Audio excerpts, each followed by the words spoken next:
Hi everyone, we're going to start online radiology courses this year, and we're going to begin with MSK MRI and MRI spine. This is something we've been working on for quite a while, but it's going to be different to the standard radiology online courses that are available, and this video is to explain how it's going to be different. Okay, so let's begin with the end in mind. The aim of the online course is that it should be practical, it's got to be related to your work, and it should make a difference to your reporting. So by the end of the course, you should be putting out confident reports that are trusted and respected by clinicians. So what's different about this online course? Most online courses will dump you with a whole lot of information and pretty well leave you on your own. That is really no way to learn. The best way to learn is how I learned during my fellowship, and that is with guided learning. So what exactly is guided learning? When I did my fellowship, I learned by reading, seeing a lot of cases, and having a mentor, someone who would guide me, answer questions, clear doubts.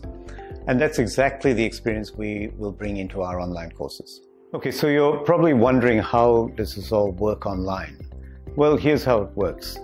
We spend 2 days on each topic, and there are 6 components to it. Firstly, we have a post to read, which is short and has all the essential information that you need about the topic.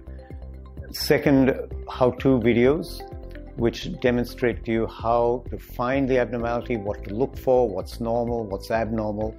Third, DICOM cases, lots of DICOM cases for you to look at with a full DICOM viewer. And this gives you the ability to look at the cases and find abnormalities just like you would at work. Fourth, questions. It's important to be able to ask questions, so we have the capacity for you to ask questions, get answers until you understand. Fifth, case reports. We get you to write some case reports that we can then look at and then advise on how to improve them.